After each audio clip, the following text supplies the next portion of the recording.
No, I just my bottle opened up. That was supposed to take some photos. Is that okay with you? Who? Your sister Deb was Oh, my sister. I didn't hear what you said. I'm sorry. the show. Is that okay? Of course. I just Yeah. don't want it to be distracting. No. I mean, it's going to be live streamed or filmed or whatever. So. Yeah. Yeah. Break a leg. Appreciate it.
Yeah, if you want to make an announcement, sure.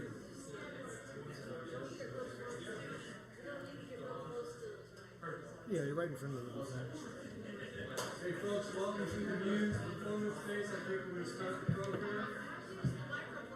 If everybody would grab it. Yeah, we're gonna. Yeah, I just use my teacher. Yeah, use the mic.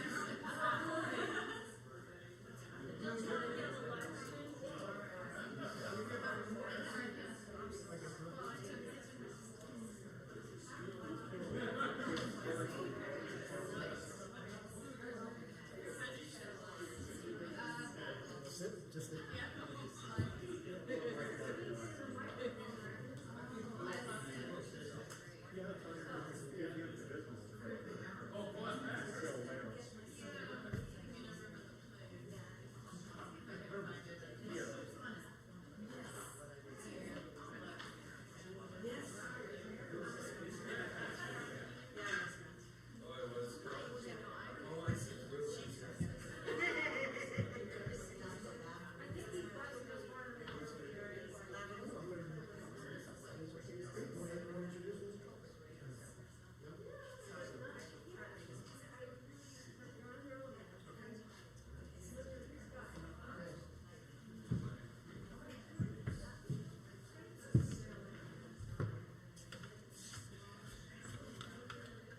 okay, guys, can you hear me? Okay, everyone sit down, shut the fuck up, turn your fucking cell phones off. Duh.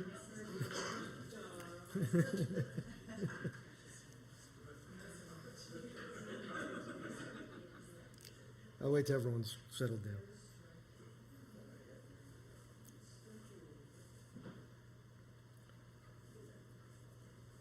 Yeah, we're going to start now?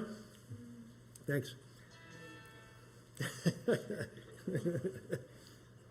If something really important happens and you just can't, like, not look at your phone, you go outside, so we're not disturbing anyone else. And my train of non-thought. I've never done anything like this before, so a little bit of pressure. I know. That's different. Yeah. Check. I don't want to be right on top of the mic. Check. How's that? Any better? Woo! Looking about Big Ed. Oh, woo! Yeah. Big Ed. We have a little chant to start the proceedings. A little backstory before we get started.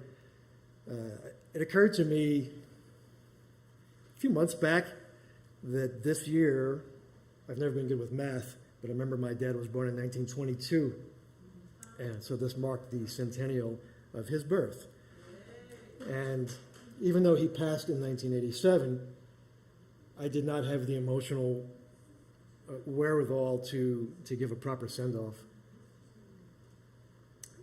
So I thought, why not honor not just this man's life, but have it tie into the 20th century, the greatest generation of the 20th century. He was a member of that generation.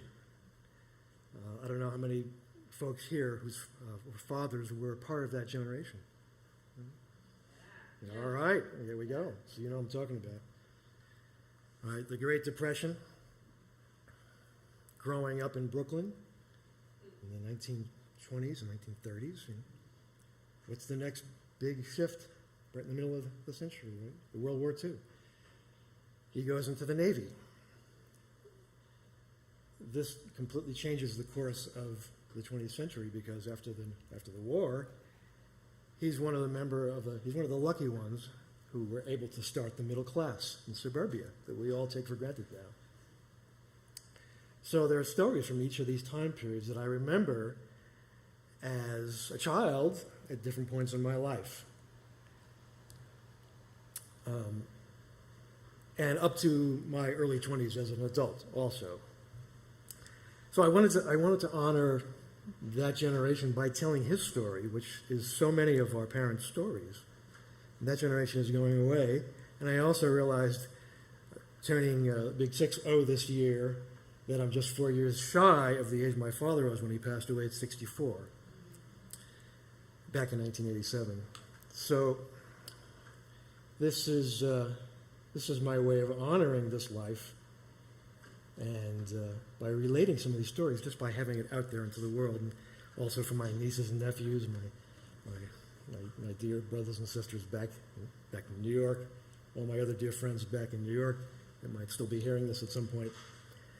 This man's life, in context of this century that just passed us, it affects who I am, and a lot of you know me and what I'm about, and this is, you guys are my family, and it just warms my heart so much to see my peeps here, that, you know, my loved ones, all of you guys, really, seriously, it's amazing.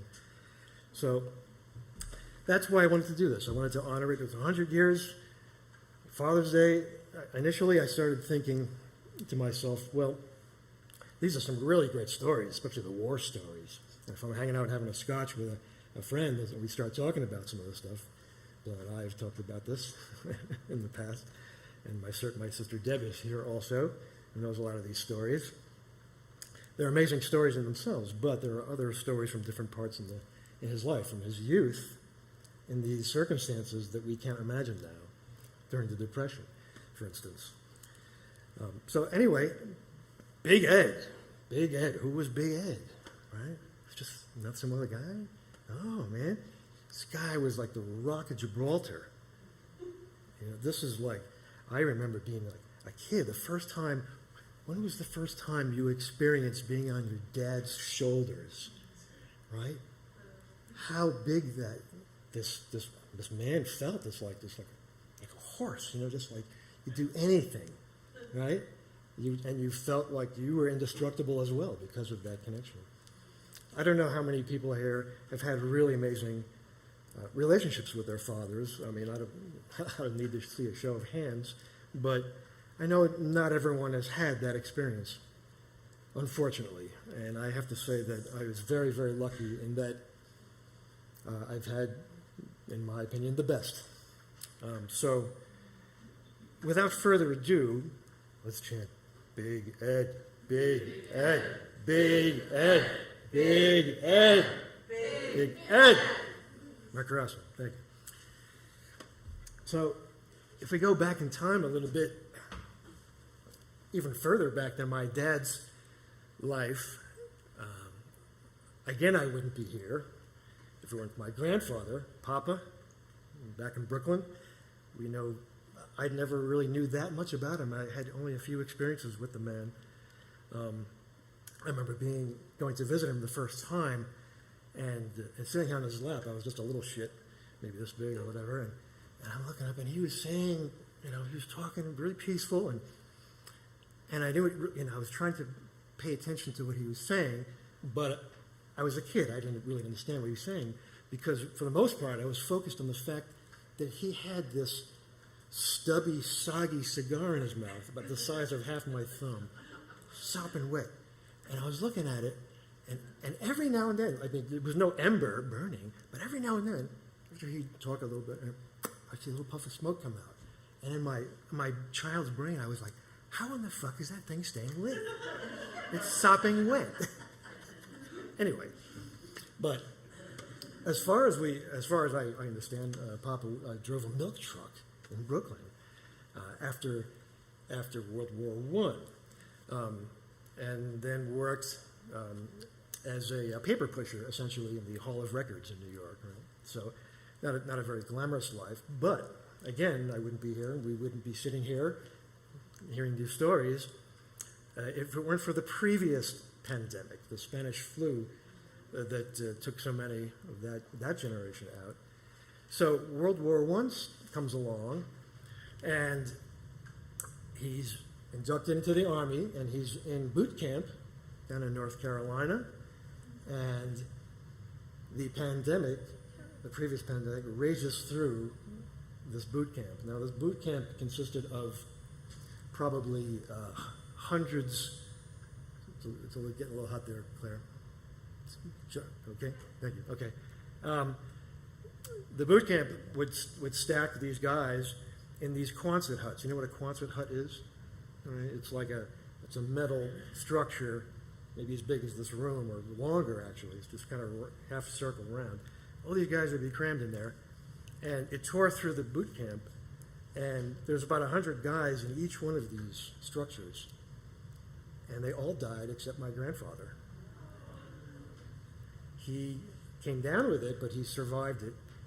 And knock on wood, so far I haven't had COVID, but I have this little theory that maybe there's some sort of genetic disposition to it because of his beating it back then. In any case,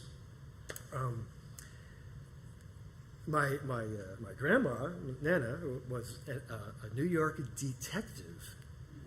Think about that. Female detective in the 30s in Brooklyn. Yes, that's right. She was a tough cookie. She was something else. I remember my dad telling me stories about how when she gave birth to him, my dad he was a very large baby. I think he weighed something like 52 pounds when he was born. So she was perpetually pissed at him because it was so fucking painful. He used to tell me like that on a regular basis she would throw a pair of giant scissors at him as hard as she could, and they would stick in the wall next to his head. She was pissed. She was fucking pissed, right? She was a tough cookie. She was right. 13 I know. It's still a big baby. 13 pounds. Anyway, and he was blue when he was born. The doctors, once they did revive him, the doctor said this person is meant to survive some crazy shit. Right. So anyway, so my dad comes along, and my Nana was a tough cookie. Boy, another story. He could have easily have choked out. He was chewing on a gumball as a child, and he remembers his mom, my grandmother, picking him up by one leg and holding him up and punching him as hard as she could in the middle of his back. And to his utter shock, it shot out of his mouth across 3 rooms. So she was tough. Not only that, but it was the neighborhood was tough. Yeah, you're familiar with tenement apartments? Have you been to in more of the inner city places in Brooklyn? If you've ever lived back in New York, so these row houses that would be like railroad houses, very skinny, narrow homes but very, very long. So you'd walk in, your living room's right there, then a bedroom, then maybe another bedroom, and then a kitchen, then a bathroom. But at the end of these rooms where the kitchen were something called a dumbwaiter. You know what a dumbwaiter is? Well, you guys know what a dumbwaiter is, right? It's like a little miniature elevator that can move from building to building to bring you supplies, right? And so there had to be an opening. So these hoodlums, once the Great Depression hit, everyone was on the balls of their ass trying to survive, and these guys were trying to break into these apartments, right? They were just desperate. And they would sneak into the system somehow and pull themselves along. And all of a sudden, this little door would open, and this guy would pop out and try to rip you off. So my dad remembers being a little kid and seeing his mom and his dad, Nana and Papa, standing there with baseball bats as they heard the sound of this thing coming towards them. And then wait for it, and the door opens up, and bam! Right in and this guy goes flying back into this thing, and it goes wailing away into the distance. I mean, to see that, it's like, oh my God. So, once the Depression hits, and I believe that they were fortunate, even though things were hard for everybody, of course, his parents were still employed. Even so, there was a shortage of everything.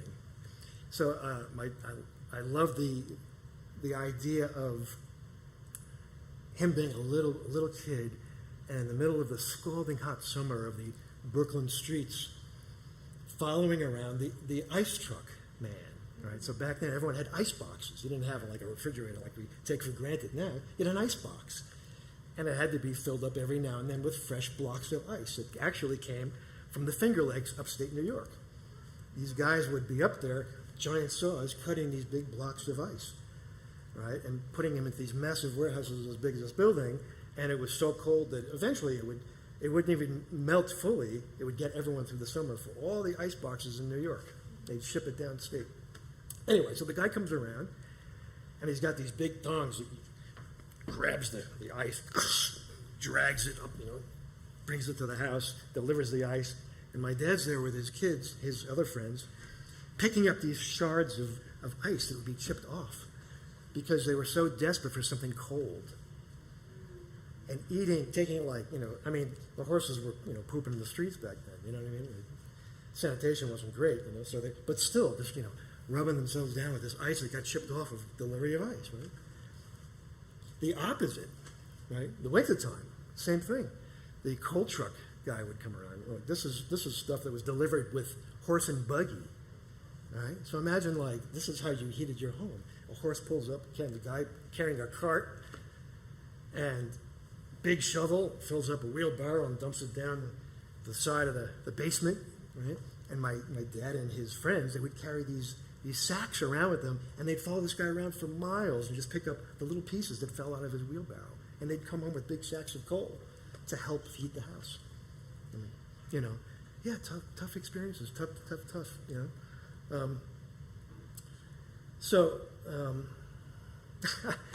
and a couple other funny stories that remind me from that time period when he was really little. My dad, it's hard to believe that we've been to the outer edges of the universe with our technology, but my own father was young enough to experience starting a Model T Ford in the middle of the wintertime. Think about that. That's his father's first car that he remembers was a Model fucking T Ford, right?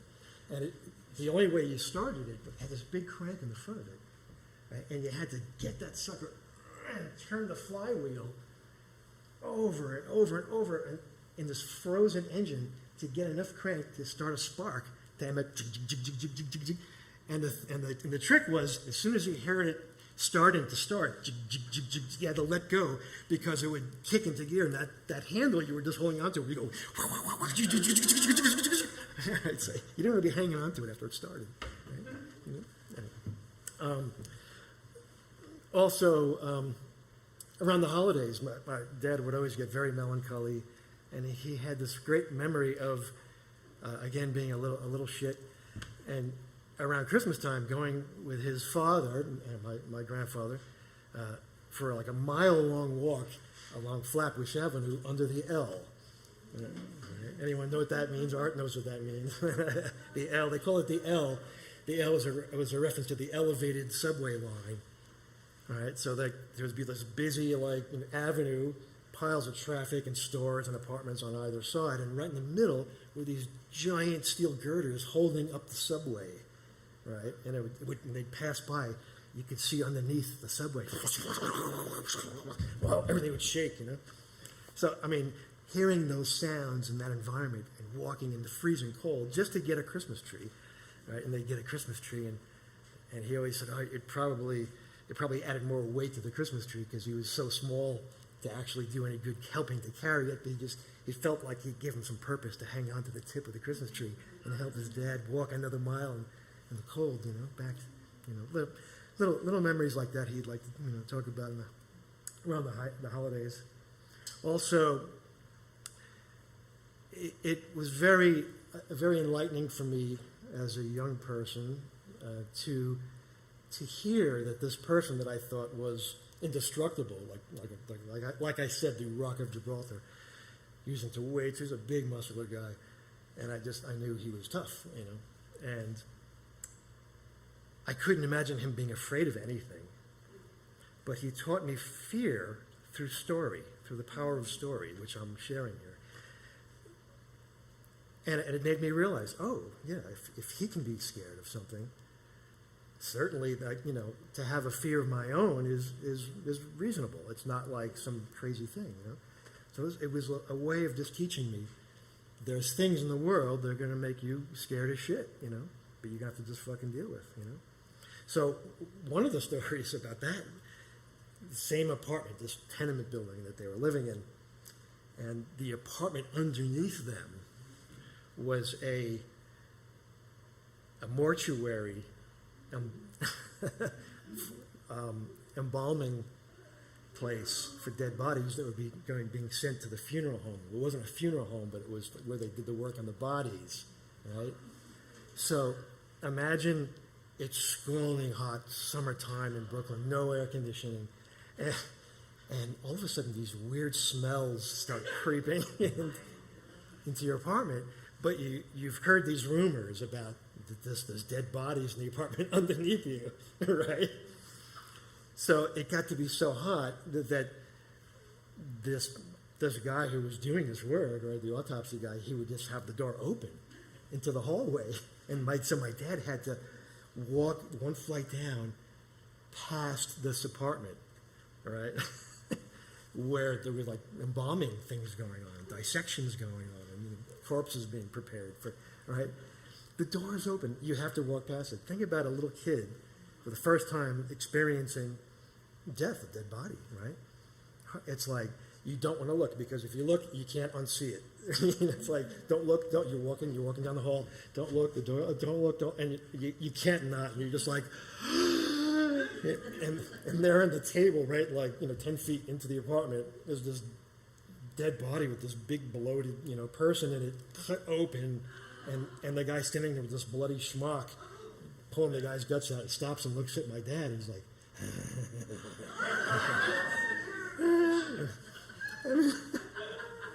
I mean, it's just like, what the? So, anyway, so we move on through his life. The pre-World War II days, school days, we call them school days. So many great stories that I learned how to be a man and to live in this world, hearing his stories about how tough it was and growing up in those neighborhoods in Brooklyn. This would have been the late 20s, 30s, middle 30s.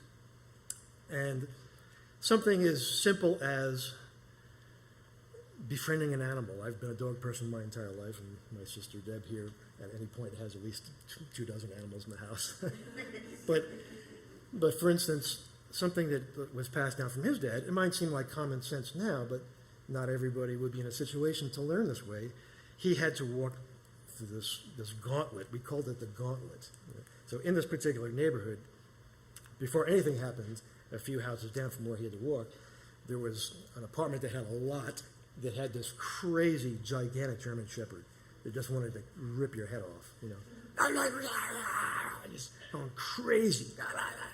As soon as you walk past him, he was like terrified of this thing, can it jump the fence and eat me, So he told his dad about it, and Papa said, all you got to do is befriend him with food.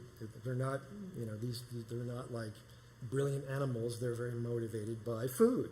It's very simple. So he started giving him little scraps of the dinner food from the dinner table. He said, bring this with you when you go to school. And he barks at you. You just show him it, and you throw it into the fence far away. And eventually he'll go get it, and he'll remember, and he'll bark at you the next day. Do the same thing. You take a little piece of bread or whatever, it's a piece of meat or fat or something that you're not going to eat, and you throw it a little closer. And the dog would go for that. And the next, I guarantee, by the third day, you take that and you just put it through the fence, and he'll stop barking at you. And that's exactly what it did. He stopped barking, and it got to the point where he would feed him through the fence and bark at all the other kids in the neighborhood. Right? Something as simple as that. So he told me that, and I was like, oh yeah. Anytime I come across a dog, you guys see, I always have dog cookies in my front yard for the neighbors' dogs. So there was this gauntlet that he had to walk to get to school in Brooklyn, and he would get his ass handed to him every day because of the way the neighborhoods were set up. You had, it's literally the melting pot of the 20th century. The Italians, the Jews, the Irish, Black, Puerto Rican, even German and Japanese, right, to a smaller extent. But every one of those neighborhoods you had to walk past to get to school. Right? So he's in his own Irish neighborhood, And he's walking, oh shit, here's the Irish. That's done with, I'm done with the Irish. Here comes the Italian neighborhood. And as soon as they saw him coming, hey, let's look at this Mick over here. And they'd gang up on him and they'd beat the shit out of him, right? And then he had to go past the Puerto Rican neighborhood. And he'd say, hey, look at that, come on, man. And they'd beat the shit out of him again. Right? It was like this every day. So his father, as a way of self-preservation, taught him how to fight. So my papa must have been a pretty good boxer himself because he taught my dad how to fight. And so as he got better and as he got stronger, he also learned through screwing up as a kid, as most kids at some point are going to screw up at some point, right? So he used this training as a form of discipline also. So if my little Ed, did something, spilled milk or whatever, broke something or acted like, or did something to hurt somebody. All right, babe, you screwed up. Come on, time to put the gloves on. All right, and they'd go into the basement. They'd put these fucking things on. All right. Okay, come on. All right, and he'd give, he would show him how to, his defense. He'd show him, okay, you stand there, right? You put your a little sideways action, right? Keep this up for the block, and you jab. Yeah, you just hold your ground, Boom, boom, boom. Right? 1, 2, 3, 4. Right? So you hit him. Maybe the first two miss. Second one connects a little bit, throws them off guard. As soon as they're a little stunned, bang! And you hit them really fucking hard with the right, and they don't expect it, right? And if they're wailing at you, you've got there to protect them. So they're doing this shit, right? And he gets better and better. It gets to the place where he's so good at this that he joins something called the Golden Gloves. The Golden Gloves was a boxing organization. They kept, kids busy off the street, teaching them how to fight. And little by little, he became a welterweight. So there's a lightweight, a welterweight, and a heavyweight championship. So at one point in the 30s, he was a welterweight, like a medium level boxing for age and size champion. Beating all these guys, right? And what they also learned, going through these neighborhoods, having to fight your way to get to school, where they kind of thought, well, maybe strength in numbers, right? So he became friends with an Italian guy, which became our Uncle Vinny, all right? And they had a German friend, they had a black friend, and they had a Japanese friend. And they were all learning how to fight and box at the same time, right?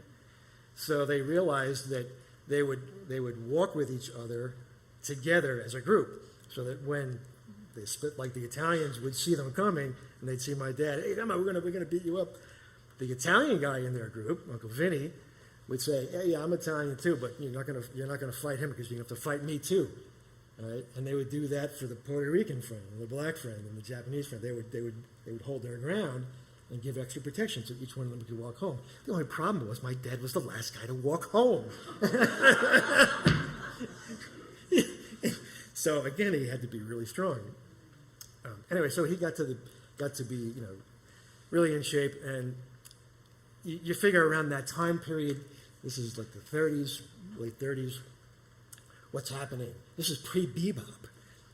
The music scene in Manhattan is crazy good, crazy good. Gene Krupa.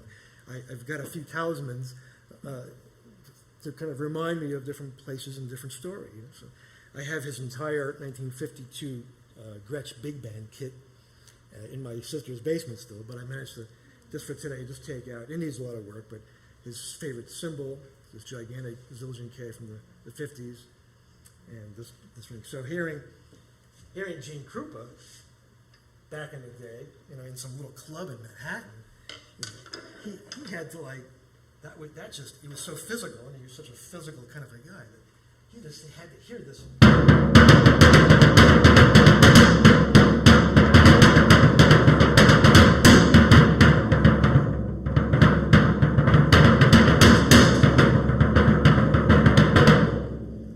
Just like that's the sound of the day, right? I'm not a drummer, but it's like, oh, when I heard that, I was like, oh my God. So he he decides he's got to do this. It just sounds too good. And he said when he first got his first basic drum kit, he found one guy that could show him some stuff, and the guy was only one page ahead of him in the book. But it still cost him 50 cents a lesson, you know. So eventually he got better and better. You know, hearing music, If and I going out in the, you know, after school, and all these guys from these different neighborhoods, one by one, they start to become musicians themselves. So here's my picture of my dad in the back with at the snare. Do we have that snare? You can't see this drum, and that cymbal is there also. And there's my Uncle Vinny. Yeah, you guys can come check it out. There's my Uncle Vinny. My godfather played bass. Yeah. Izzy playing piano. Oh, my Danny, trumpet. So a little side story about this particular picture.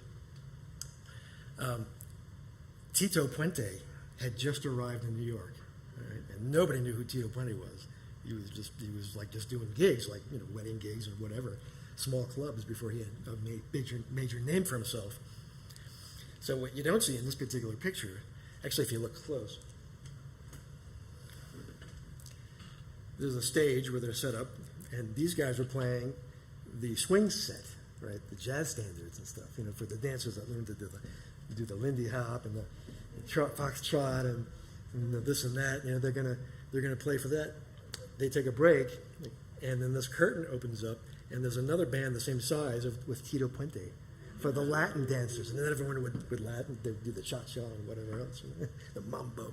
Yeah, true story. Anyway, so there's some really great stories from around this early time period where they were getting together and getting gigs and having house parties. And one of the funny things that I love this story, the Eddie Hogan Puke story. it's just so. I've always been a fan of Puke stories. Don't ask me why. There's just something so absurd about it. So it's more the way he would tell the story. So they would be doing this gig for house parties. They called them rent parties back then sometimes also. People would chip in and the money would go towards just, you know, the booze and the food or whatever. And this guy in the neighborhood, this crazy fall-down drunk, Eddie Hogan, he was like a complete disaster. He was like the last guy you'd want to invite to your party. But if you knew what was coming. If you didn't know he was coming, he was like, hey, he's cool, yeah, come on. Right? So he would get invited to these parties before anyone really knew. and the thing about drinking back then, rye was a big thing. Everyone drank rye. My dad could drink copious amounts of rye and be perfectly fine. And it must have been like gut rot. I mean, Bill and I, during COVID, we polished off quite a few good bottles of sipping rye. You know, it's a big difference. They would quaff this stuff. This, by the way, is his favorite holiday drink. After that, you know, later in life, the Doers, so that's to honor him also. But these guys would be swigging these bottles of rye, getting fucking hammered. And Eddie Hogan he'd be perfectly fine, having a good, you know, talking to people and really animated and swigging away. And all of a sudden, it would just hit him like a ton of bricks, and he would pass out behind the couch, or, you know, typically out of the way for the remainder of the party. But at some point, when he woke up and stood up, everyone with this crazy look in his eye, everyone who knew what Eddie Hogan was all about. Like, if they were playing and stuff, they would like throw their jackets over the cymbal and like, hey, run for cover! Eddie's woken up! And like, what? Holy shit, he's awake! And they would dive behind couches and chairs, and all of a sudden, everyone else is going, what? And he would go in an arc, literally an arc that would go.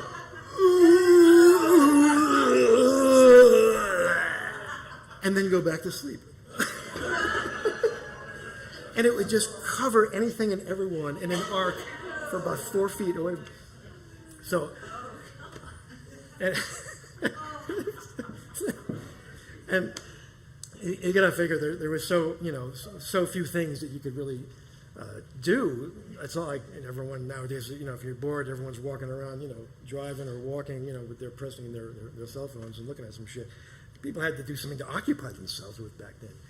So I know some other funny stories were eating contests. All right, back in the 30s, this was a big thing in the cities because people had been so deprived before this, throughout the Depression, that it was almost like this form of decadence that was just like a sport, right? So it turned out my dad was a champion hot dog eater and a champion hard-boiled egg eater.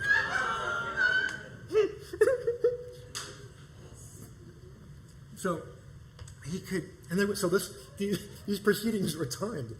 Imagine like several dozen people standing around tables, with ready, bang, go.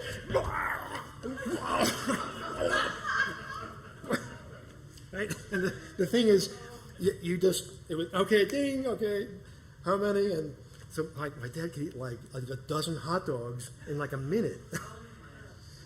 Right, and if you hurled, you were disqualified, of course. Right?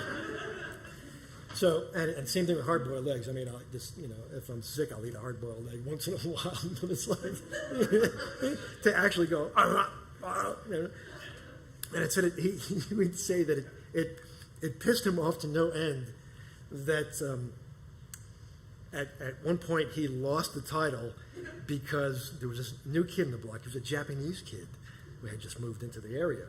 Again, this is pre-World War II. They all hung out. And he said he was even skinnier than my dad was. The guy was like a rail. But he knew how to do something with like distending his stomach or his esophagus or something. And he would always beat my dad by one. My dad was so perplexed. He was like, how in God's name can he like... Anyway, so so my dad was this really like mano-a-mano kind of a guy. With his approach to sportsmanship. He was into obviously the boxing, also a handball club from the 30s. It's just like unbelievable. I played handball once with him, and man, he kicked my ass so hard, and I was in pretty good shape as a teenager. To see him smack that thing, really got into the weights. And in the wintertime, he'd go skating, and they had skating and barrel jumping contests. And it's hard to believe that my dad was a barrel jumping champion and a diving champion, a swimming champion. As a little kid, I saw him, we were talking about the other night, how this particular motion, and it brought back this flood of memories of putting my skates on for the first time and feeling like I'm like tripping on acid. What the fuck? I'm trying to, I kept falling down. In this frozen lake area back in New York one particular Sunday. And seeing him, getting his things on, his skates, and I'm like, wow, look at this, man. And he gets going, and he goes faster and faster around, like it's like twice the size of this place, the circumference. And he's going faster and faster. And there's this thing that you have to do with your arm to get like it's like you're pumping like gravity or something. As you go faster and faster, you pump. And he's getting lower and lower, and bang, he jumps and flies across a pile of 55-gallon barrel, about a half a dozen of them from there to like the stage, goes flying and lands like on skates and keeps going. It's like, and you've seen that a bunch of times. And it's really hard I was like, what, the amount of training. So, this is what folks did is to keep themselves busy, I guess, back then. I am probably the least athletic person you'll ever meet. So then World War II comes along. And December 7th, 1942, everyone knows that. And everybody immediately signs up because that's what you do, right? So I have his Navy hat here, U.S. Navy. And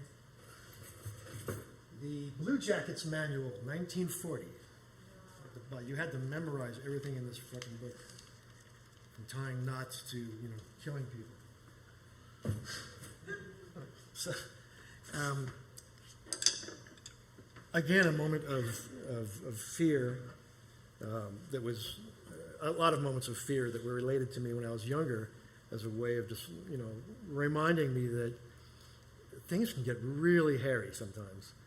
And to have heard my father express true terror on a number of occasions, they've always stayed with me. So, and they're as clear to me now as when I first heard them. His first experience is going to boot camp. I can't even imagine myself. Actually, Bill and I were joking about the other day. We'd be like running for our lives. I got to get out of here. Well, that happened. He said he was standing there with a friend, and they heard a commotion, and some young kid was like freaking out. He's like, I can't do this, I can't do this, I can't do this. He starts running towards the fence, and he's climbing over the fence. God knows where he thinks he's going to go. He's lost his shit. And the MP, the military police guy, meant to keep things in line, says, halt or I'll fire. And the kid kept going over the fence. He took out his .45, and from about here to the wall back there, boom. And afterwards, the kid was killed, of course, but my dad and his friend went over to see what had happened, and he was utterly shocked to have seen what a .45 round does to a human skull. It's absolutely mind-boggling because it's a fat slug, but it's not a powerful long-distance slug. So it moves kind of slow relatively to a high-powered rifle, for instance. And because it's fat, when it hits the back of your head or someplace in your body, it goes in as a hole. So he saw this hole in the back of the guy's head, but when they flipped him over, what it does, because it spreads out as it hits something, because it's lead and it's soft, his whole face has been blown off. And to see that and that kind of horror up close early on, it was just, I've never experienced anything like that. So that was like a first, oh wow, this is something else that we're going to be involved with kind of experience.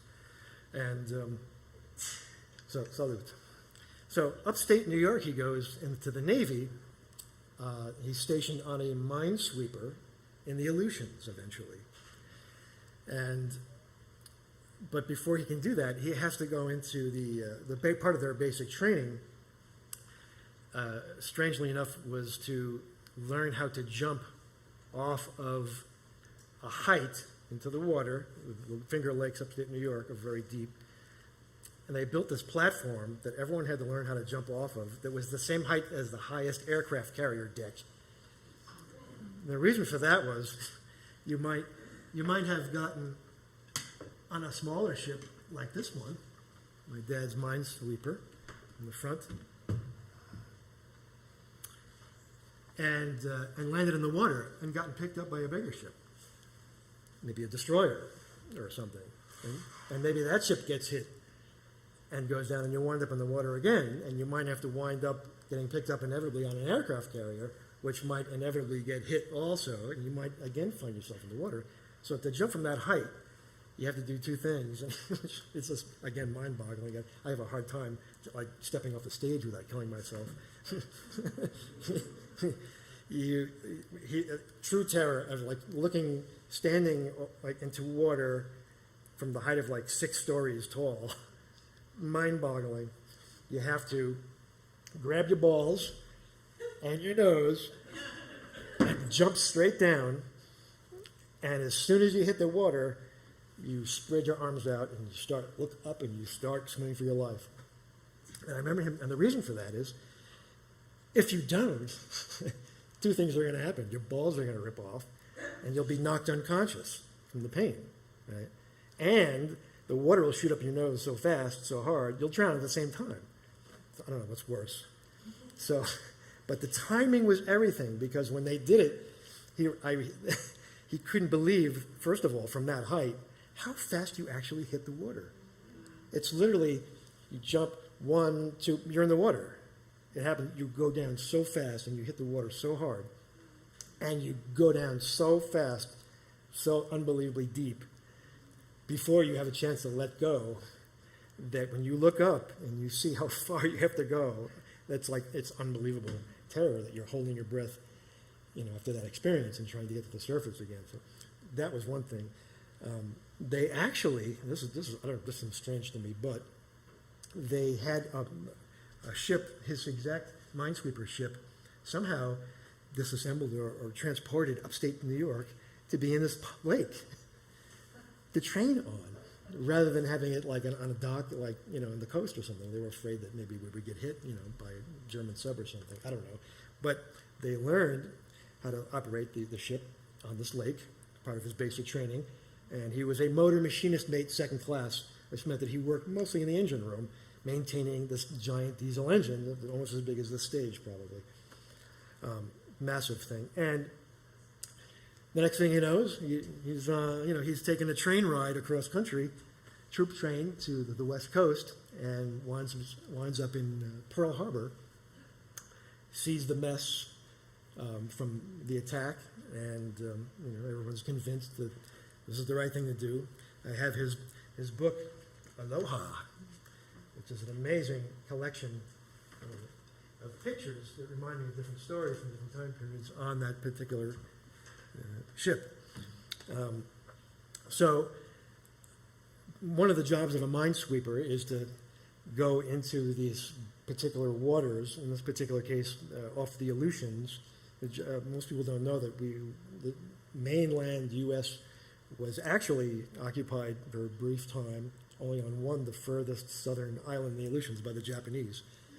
They actually had landed forces there and were trying to island jump like we inevitably did to them, but through the Aleutians. I wasn't sure how they were going to get through Canada, though. That's a different story, if they had invaded further. But we had to defend that just because it was a PR issue. We didn't want them to look like they're on U.S. soil, right? So their Japanese are dropping these magnetic mines in the water, and they're massive. They're as big as this piano, and they look like a big COVID ball because they've got like these tits sticking out all over them.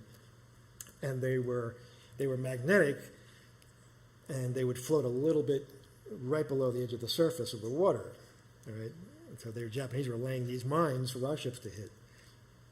And the only problem is, one of our ships would have needed to hit one of those tits on that Japanese mine to actually blow up. So the minesweeper's job was to actually go there, find out where these things were, blow them up, and then sail into their Japanese sailing lanes, shipping lanes, and drop our own mines, which were magnetic, didn't have tits on them. They were smooth, and they would float a little below the surface of the water, so you couldn't see them. We knew where they were. They were marked. And if a Japanese ship came near it, the magnetic pulse of the hull, the steel hull, would explode this thing. It didn't need to be run underneath it or touch it. The concussion alone would demolish the bottom of the ship. So this minesweeper that my dad was on had a wooden hull. Because if it accidentally got too close and hit one of these Japanese mines, it wouldn't set it off. That's why it had to be wood. So I mean, imagine being on a ship like this with a wooden hull. It's like, oh my God. So there was a lot of downtime. You're out there, and it's mind-boggling to think of that generation of kids being 19 years old, 20 years old. So my dad had probably just turned 20 years old, and the captain of the ship was 22 years old. So imagine a 22-year-old. I mean, I'm still trying to figure out. I just turned 60. I'm trying to figure out who the hell I am, and all I know how to do is play funny notes with art. Anyway, so it's mind-boggling. They knew where they were going and how to do this. There was a lot of downtime, and there's moments of levity, and you can see from some of the pictures that my dad lifting weights there, and there's a little drag show. This is way before, decades before, a century before, practically before LBGT. These guys dressed up as women, just as like a little sideshow because they're bored out of their skulls and they're goofing around, My dad remembers seeing down probably about 100 yards into the most clear blue water he's ever seen in his entire life, and just the guys would just strip down and dive over and go for a swim, and just enjoy the Pacific. It was beautiful at points. And there was a point where, because my dad was an amazing boxer, as I had mentioned, he had basically fought everyone on the ship. There's like about 50 guys on the ship or so, and he had beaten everybody except the captain. And this reminds me of there's something about this particular story that you don't see a lot of, at least I don't these days, as far as honor goes. He had beaten everyone, and the captain, after this last match, said, all right, Eddie, you've beaten everyone on the ship. We know you're the champ, but you haven't fought me yet. And I'm telling everyone here that this is Queensberry rules, boxing. It's a sport. It's just, mano a mano. It has nothing to do with rank. I know that if, you can go to the brig or get for life, or worse, for, assaulting an officer. And it's like, but I want to fight. I'm a good boxer also. All right? So I'm telling you all right now, this is just, the rank goes away. This is between Eddie and I. All right? You're hearing it from me. And my dad's like, oh, shit, what do I do? Okay, well, I guess I got to fight this guy. And he's 50 years older. So at that age, height and age and wisdom, that can make a big difference, fighting somebody. So they're boxing, and all these guys are they're all standing around in a circle watching, and some of them are rooting for the captain, and some are rooting for Eddie.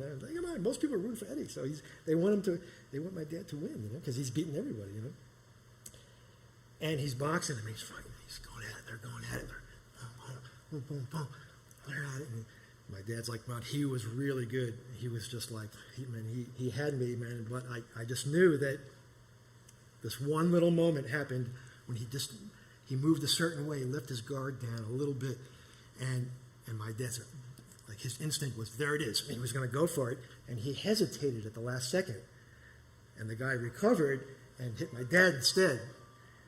And so, as far as the points go, in this boxing match, my dad was disqualified, so the captain won, right? And afterwards, the captain came up to my dad and he said, come here, Eddie, I want to talk to you. And he brought him into his cabin, into the captain's quarters, and he dressed my dad down, upside down, inside out. He cursed him out 6 ways a Sunday. I told you that was a boxing match. I wanted to see who was going to be the better man. And I know you missed that shot. I know I screwed up, and you had the opportunity, and I saw it. You choked. You didn't hit me when you could have. That you would have won. And my dad said, in that split second, I didn't think it would be good for morale. If I beat you, even though I know you said it was okay and it didn't apply, I didn't want the guys to think that somehow you weren't the top physical guy, fighter on the ship. I thought it was more important to the mission. It was just a simple story like that. It's just, wow, okay. He knew it. He knew what the right thing was to do. But some other terrible fears that were explained to me. Being on the crow's nest. If you look at the height of this thing compared to the ship, the crow's nest is way up there, all right? And everyone had to be on watch at night, And so it was his turn, and he remembers this particular story where he was strapped in, with his hat on and his rain suit. And it's freezing cold, and they're in the middle of a typhoon in the Aleutians, some of the worst seas in the world. And he never prayed so hard in his entire life. Hail Mary, full of grace. Hail Mary, full of grace. Hail Mary, full of grace. The Lord is with thee. Blessed art thou amongst women. Hail Mary, full of grace. The Lord is with thee. Blessed art thou amongst women. Hail Mary, full. Because for the entire shift, whatever 4 or 5 hours of being there, strapped in to this thing, the waves were so ginormous that when the ship would start to come up like this, he would literally be flat horizontal. And then he would see the crest because it's pitch black, you can't see anything, but you could see like the crest coming over the top. It's like, oh my God, there it is. And then it would start to go back down, and then all of a sudden, it would hit that wave, and the entire bow would go into the water, submerged. The water would cover the entire top of the bridge up until about 2 or 3 feet below the pole that supported him in the crow's nest. And all he could do, so now he's like this. He's complete, right? And just praying that it comes back up. Please come back up. Please come back up. And little by little, sure enough, it would start to come back up.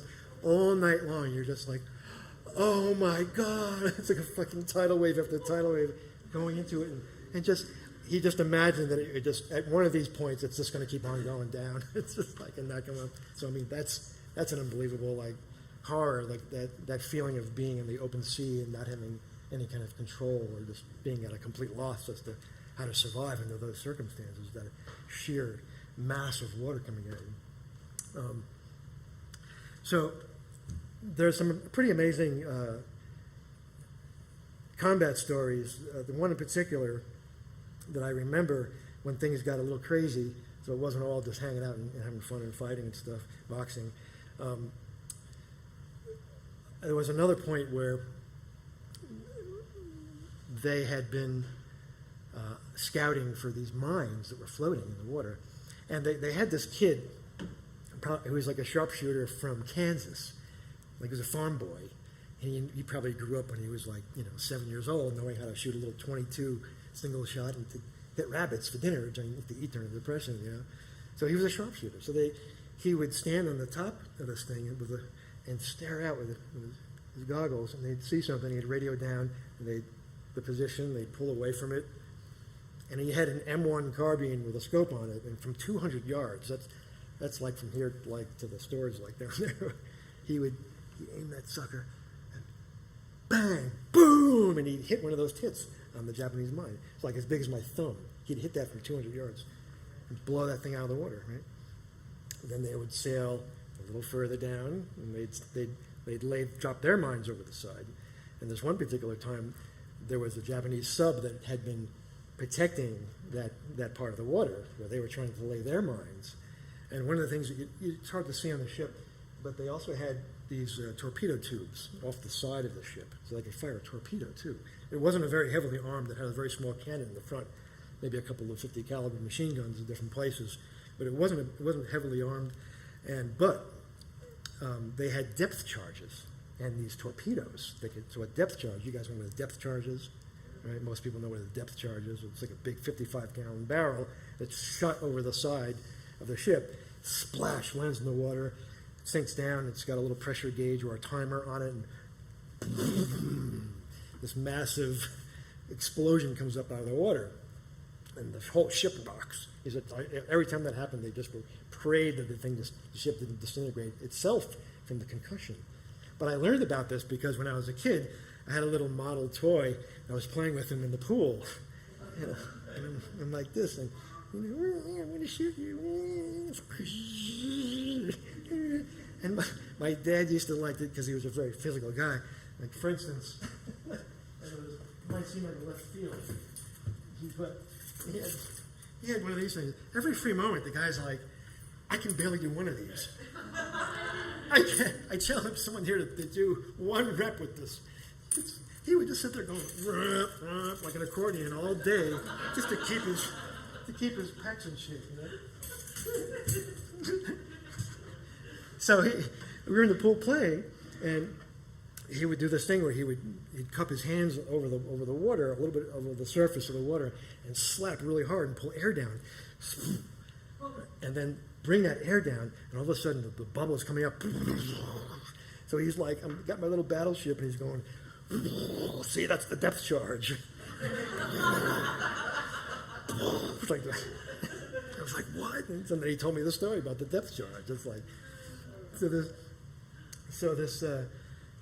this one particular incident, they're out there and they spot the scope of the Jap sub above the surface moving. It's really hard to see. It's like not even as big as the mic stand here. these guys spot it, and they're like, holy shit. And then they hear it on their primitive sonar, right? And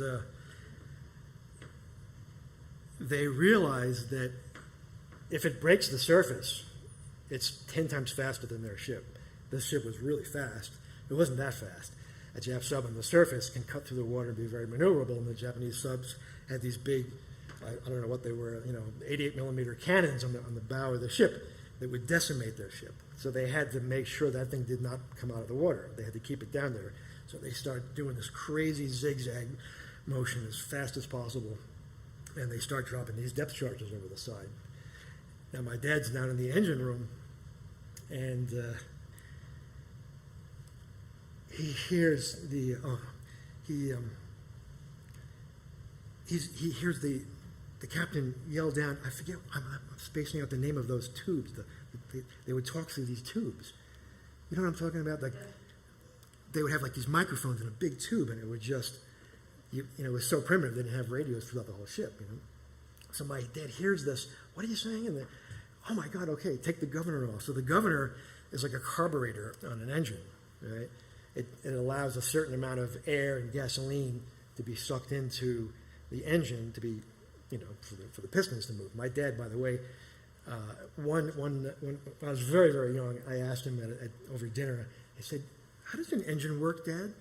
And he took out a little napkin with a pen, and in about 5 minutes, he drew up an engine, and he explained to me in utter detail, like you would explain to a child, that I could explain to all of you today if I had to, and I'm not a mechanic. He took that moment, oh, he's curious? Okay. And it was so clear about how the pistons work, and everything. Anyway, so he hears the message, oh my God, that the engine is only designed to go so fast, right? It's got like a certain amount of RPM, it can't take anymore. My dad's job was to quickly unbolt this governor. The governor kept a certain amount of this air and gasoline from going into the carburetor. The carburetor was this massive thing, so he'd rip this thing off as fast as he could, and the engine starts going 10 times faster than it's designed to actually go. The whole ship was ready. He's like, please just don't explode, because they needed more power to go faster to get away from this Japanese sub as they're zigging back and forth. Finally, he hears this. They hear this secondary explosion from one of the depth charges that had been shot over the side, and it was too close together because they're timed. There was a boom, and then this other.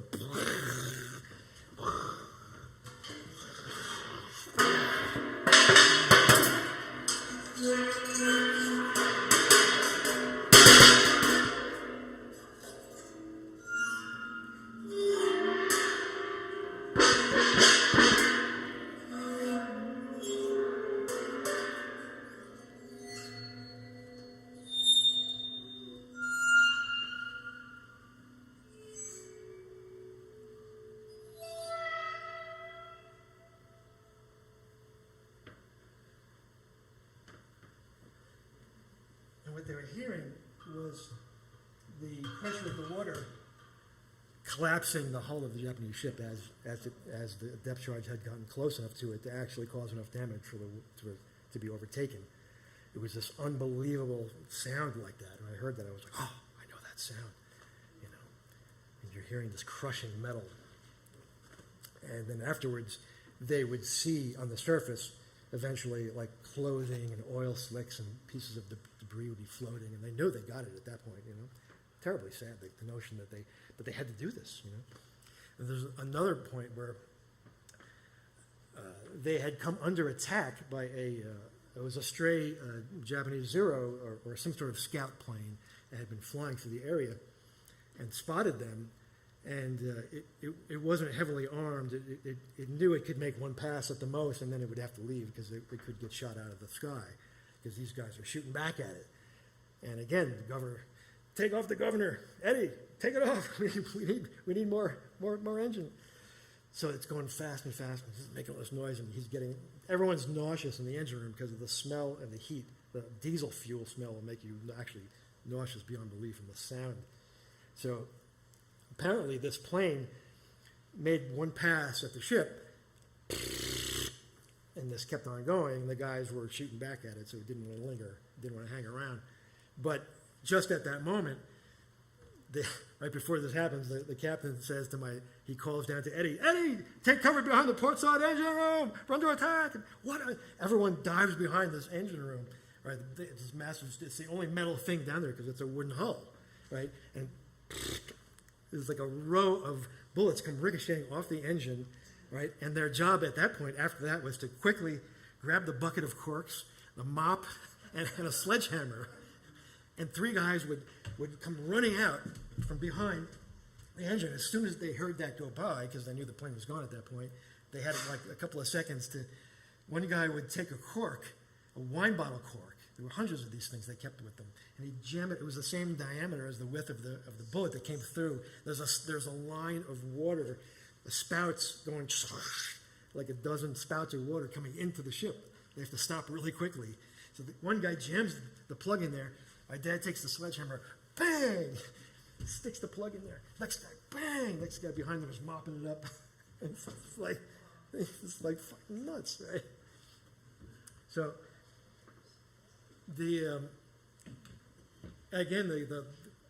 most harrowing story that I can remember from that particular time period. Again, I wouldn't be here. We're talking a matter of seconds, probably, in my father's life of surviving this particular thing that had happened.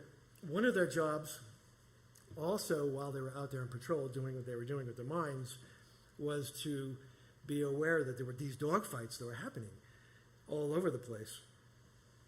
And sometimes, I mean, nobody cared if the Japanese guy got shot down. They were like, yeah, hurrah, we got him. But their job was to potentially pick up the American pilot if he managed to survive the crash. If he was able to land safely, he had a flotation device, he could get picked up. So they were searching around and listening on the radio all the time. Oh, there was a dogfight over here. Oh, there's a plane down. Even if they weren't able to pick up the pilot, those planes, the Grumman Hellcat, it had this flotation device built into the tail section with the numbers of the plane on it, so that if the pilot was killed or eaten by or whatever, that part, everything else would sink eventually, but that part of the wing would float with the numbers on it. If someone saw it, they would, oh, that belonged to this pilot. There was a way of identifying, like dog tags almost, but for a plane. And so they had heard about this battle, and that there was potentially a pilot in the water. And they spot the debris field in the distance. They're on the lookout. They're getting closer and closer to it. They don't want to get too close to it, but they can't see the pilot. And again, it's a beautiful, warm day. Nobody's had any experience with this before. And the captain says, "Okay, it looks like a mess, but can we get a volunteer who wants to dive in and see if they can grab the numbers or find the pilot? We can't see the pilot. He might be out there floating around." My dad's in shape. He's a champion swimmer. He goes, "All right. There's a chance to get cooled off, to get off the ship, get out of the engine room." He strips down, dives into the water. He's swimming. 50 yards, he's swimming. And he starts to see stuff floating around him, right? It's just pieces of material, and he's swimming, and he's looking around. All of a sudden, he realizes he's swimming in the entrails of this pilot. And he just totally freaks out. He realized what it was. It's just floating on the surface. And he's like, I got to get the fuck out of here. This is not good, right? But he still wants to do his job, so he sees the numbers, and he's swimming towards the numbers. He picks up the part of the wing with the numbers on it, and he starts swimming back. And as he's towing this thing, swimming back, he sees the ship coming back towards him in reverse as fast as possible. So the water was splashing up all over the back of the ship. They didn't have time to turn around. And he sees everyone on the back of the ship yelling, "Swim, Eddie, swim!" And he's like, "What?" They're like, "Shark, shark!" And he looks behind him, and he sees like a dozen fins coming at him, right? And he's like, "Holy fuck!" He drops that piece of whatever the numbers were, the part of the plastic, and he just put it into high gear and just swam as fast as he possibly could, just not even looking up. And he, at one point, he realizes the ship is right there, and now it's going past him. It's going so fast in reverse, and all these guys threw these big grappling hooks with big cables over the side, and he said he looked up, and he he grabbed the first one that came over the side, and as soon as he grabbed it, about half a dozen guys yanked him up out of the water, just as the sharks went right past him. They were just like, right there, But he flew so far out of the water so fast, he actually went in the air and landed smack on the deck and fucked up his knees. And he had knee problems forever after that. But he survived. There's actually a picture of the shark here that they caught afterwards. So they said that the guys were pissed. They were like, those fucking sharks, man. They ate whatever that pilot was, probably. Anyway, so later he said the chef came up with this big piece of rancid, roast beef that they weren't going to be able to eat. It was going bad. He says, we're going to eat shark meat steaks tonight. Get those fuckers. So they throw this big hunk of rotting meat over the side, and sure enough, they pull this thing out of the water. Massive 17-foot great white. All these guys pull this thing out of the water. And he said it was so strong and it was so intense that when they got it up out of the water and it was flopping around, its tail hit a steel bulkhead door and bent it. It was just bang! It was all messed up after that. That's how strong this thing was. They took M1 rifles. They were shooting it point blank in the head, and nothing was happening. The guy a guy took a shotgun, stuck it in his mouth, and started like blasting away, and nothing. It was still like. A little bit later, a guy took a fire axe. I mean, it's like a fire axe is like this. They fucking was hitting it on the head, and it kept bouncing back. It was like you can't kill these things. Anyway, so they were like, they left it alone for hours and hours. And it's like half the day has gone by, and they finally get close enough to it. They stuck a grappling hook through its tail section, and they pulled it up to hang it. And they just let it sit there for a while. Finally, one of the guys got brave and took out his bayonet. Actually, my dad's bayonet right here. Just he stuck that thing and gutted it all the way down. All the guts came out. They washed it over the side. Again, hours and hours later, it's hanging there. It's, just like an air. Totally no guts. And my dad's friend comes up to it and he's like, "Hey, guess what? I'm going to make a necklace. I'm going to make a shark tooth necklace." My dad's like, "Are you out of your mind?" Right? So the guy, he takes out his bayonet, big fucking thing like this. Just getting in his mouth, and he's like prying away. He's prying away, and he's prying. Gets one out. And he's like, "Yeah, see, I'm going to do it, right?" And the mouth it's like this massive thing. It's like this. All of a sudden, it goes on the guy's arm. It was just a reflex. My dad's like, "I told you, it wasn't a good idea." So they had to they stuck crowbars in there. There was like a half a dozen other crowbars. They could not get that mouth open. Once it closed, that was it. The only thing that saved his actual arm from coming off is he had pulled some of the teeth out, but the remainder that were still in there that he hadn't gotten degloved him. All right, so it's a thing that happens if your skin goes past a certain point, your whole skin will come off your hand like a glove. And they had to pull the mission off and get this guy back to base as soon as possible. He was out of commission the rest of the war. It's like horrible shit like that. So I don't want to keep you guys here all night. I mean, I could go as far as starting the middle class and doing jazz gigs. There's some really amazing stories after the war. These guys, there's some really touching moments that I remember after the war. They had all come out from the service, all the guys and all these guys. They came out and they would get together at the corner bar, and they finally met up and they start to tell their war stories. But several of the guys were missing, and one of them showed up a little bit later, some months later. He showed up and had the story of the other guy. And by this point, they had heard that his mother, this other person that was not with them, their friend, they had gotten a letter from the government saying, he's MIA, he's missing in action. And that's all they knew about it. And when their other friend finally got back after some hospital visits and some repairs, He said, I know what happened. I was with him when it happened. And these two guys had gone to the European theater. They were in the Army during the Battle of the Bulge. They were walking, their platoon was walking across a field, and suddenly they came under a German mortar attack from the hedgerow on the other side of the field they were walking on. So he said before they even could do anything, before they could even realize what had happened, he said he's standing side by side with his friend. They had wound up in the same platoon together, the odds of coming from Brooklyn and being friends. And they were talking, and all of a sudden they just heard this whistle, and this explosion knocked him off of his feet, like half unconscious, and he looked, and his friend had just vaporized. It literally hit him. It probably saved his life, because when it hit his friend, like his body took the concussion, but the explosion was so intense that there was not one, literally just your body just vaporizes. So it was instantaneous, and after they had heard the story, all six of them at that point said, we got to tell his mom. So they had a few drinks and let's go.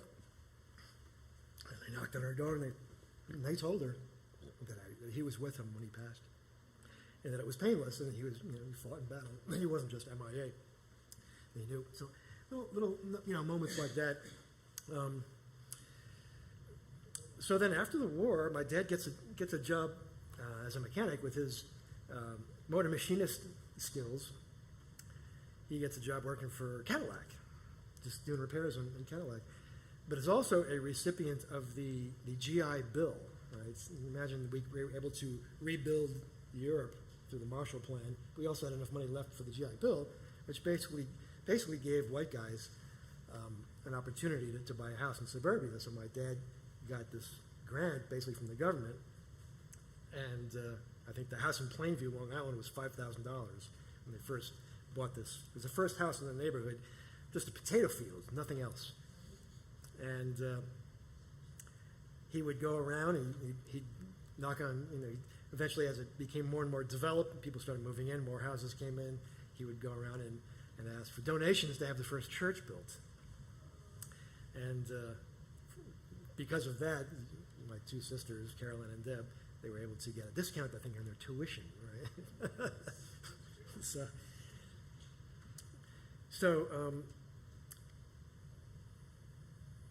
My dad's been doing gigs in the city for a while, and he meets his first wife, Henrietta, and she and my dad, they moved to Long Island to start suburbia and start a family. Unfortunately, at the age of 29, she passed away suddenly with brain cancer, and my dad was left to raise two young girls. How old are you guys? I'm just 3 and 5. He's doing gigs on the weekends. He's working now for Grumman's. Grumman's Aerospace had moved to Long Island, and since he had been in the Navy, and he was a mechanic, he got a job there really quickly. So he's working, 5 days a week, wearing this high hard hat, It's like,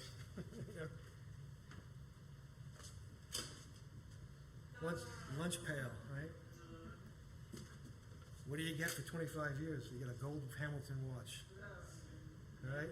Thank you very much. Busting his ass, working, and doing gigs. And then suddenly you're left with this incredible gaggle fuck of having to raise, to be there on some level for these two young girls. And I'm not going to get too much into that because they have their own story. This is before my time with them, and I could be here for another several days telling everyone's story, but in the family. But after 6 months or so, I think what happened is he realized that it was too much. He needed some help, and just having some nannies helping out with you girls, it wasn't enough, And he met my mom, and my mom was a beautiful, demure, very soft-spoken person, and fun-loving too. She was a great dancer, and my dad liked to dance because it's the swing era. Everyone knew how to dance back then. And strangely enough, Uncle Vinny's wife, the sax player, they were best buds at the time, and in the same band, doing these gigs. His wife, ironically, died at the same age with 2 kids of her own also. The odds of that happening are astronomical, I think, to know someone have that same exact scenario. So after a period of time, they're both in the same situation. They heard about a mutual friend that set them up on these blind dates, and they both met their next wives, my mom. My mom was older at that point, and not by any standards today, of course, but they were married for about 4 years. I can't even imagine them in the same room together. I don't know how I came about. It's a complete mystery to me. How is it even remotely possible that knowing these people, that it just was not going to work? And I'm not going to get into like anything else about that, but pretty shortly thereafter, they got divorced after I came along, and lived with my mom until I was 14, then moved in with my dad. The early years that I had with him were just some of the best years of my entire life. I could go on and on. As I've been thinking about doing this little monologue here to talking about it, it's like every day there's like a flood of different memories and different time periods. There's just not enough time, and I don't know if it's necessary to tell each one of them, but I remember particularly hearing some stories that are just really fucking funny as hell, I thought, during these years when he's doing gigs in between your mom, my mom, and then again his third wife, Babette, who is she's the bomb. I mean, she looks like Marilyn Monroe. She's got the bouffant hairdo and the silk dress, boobs hanging out, low cut, and silk gloves up to her elbows, and big rings, and high heels, and split up the side. You're just like, oh my God, And she's playing her ass off, right? Piano and singing French tunes, and of course they hit it off, My mom, God bless her soul, is kind of like the church lady, He meets Babette on a gig, and it's like, she's got 4 kids of her own in a very similar situation, trying to raise these 4 kids. And they wound up hooking up, and for a while we turned into the Brady Bunch. We're all. I wish I were closer to everybody back in New York and in Florida, but we've stayed in touch over the years, and we don't consider each other. We don't refer to as a stepmother or stepsister or stepbrother. We're all a solid family in that regard.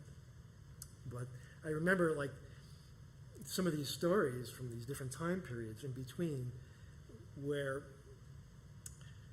you got to figure the stress of working 4 or 5 nights a week after coming home covered in grease, working at Grumman's Aerospace all day as a mechanic.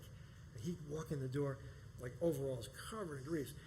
The guy knew how to take like a really big crowbar, stick it just right, press down just a little bit, and move a machine as big as this room.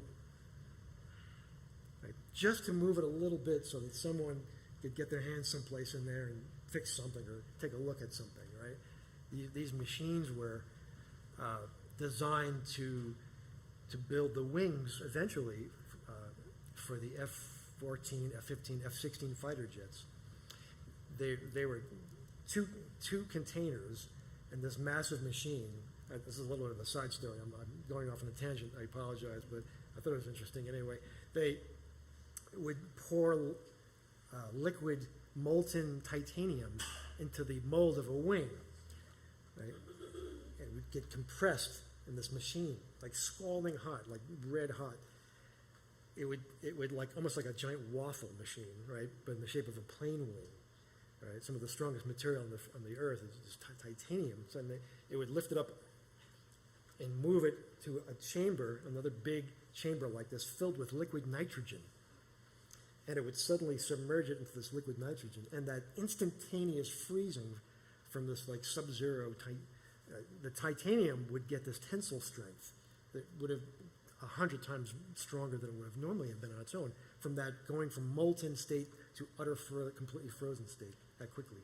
Anyway, so he would maintain these kind of machines, come home completely covered and exhausted, go into the basement, tear off his his overalls and jump in the shower, get cleaned up, give a couple of drum lessons, and then have dinner, right? And then put their tuxedos on, and Babette, my stepmom, would put her gown on, and when I would be privy to be spending time with them during our visits, to see them suddenly emerge from the door would open to their bedroom, and they'd come out with all kinds of cologne and perfume pouring off them, because they were going to spend the next 6 hours in some restaurant or club filled with cigar and cigarette smoke you're going to cut with a knife, right?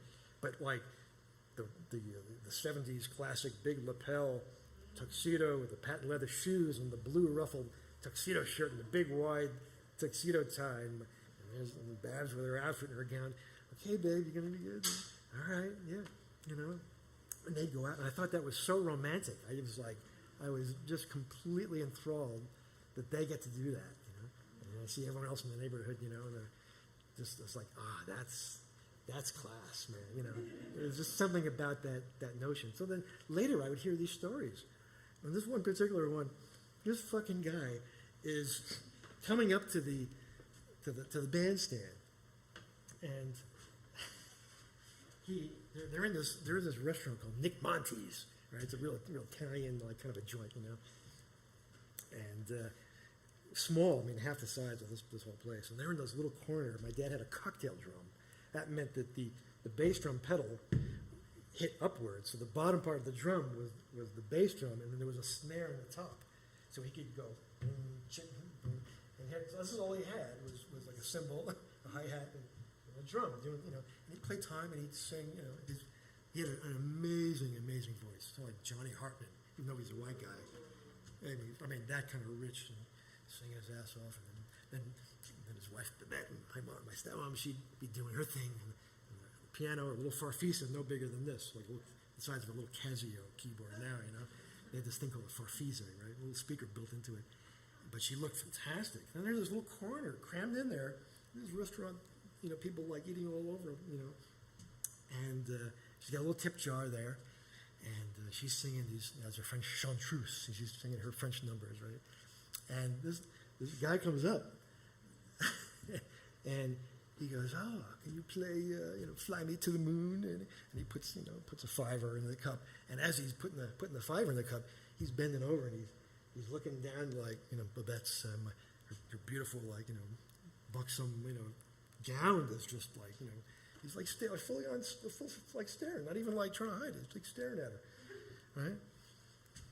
And my dad's like, "Motherfucker, I'm gonna, okay, all right." Comes up a few minutes later. He does the same thing. Puts another $5 in the tip cup. Can you play,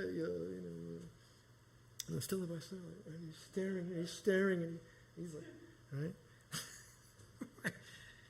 So the next time he comes up again to do this. And now my dad, he stops him. He puts his hand on his hand and says, keep your money. We don't need your money anymore. We appreciate it. We can't do that anymore, We've done enough songs for you, please, He's trying to be polite, right? He wants to kill the guy, right? "Oh, I'm okay, yes, I'm sorry, sir, yes, I'm sorry." He sits down.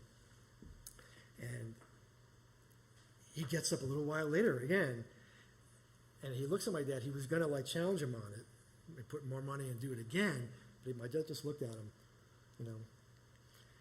So he walks past to go to the bathroom, and he takes his fist and he goes, I'm not going to do it as hard as but while my dad's playing, real soft, he smashes that cymbal with his hand and walks past and just, now my dad's like, okay, now he doesn't want to lose the gig and cause a scene, right? So he's just like, okay, all right.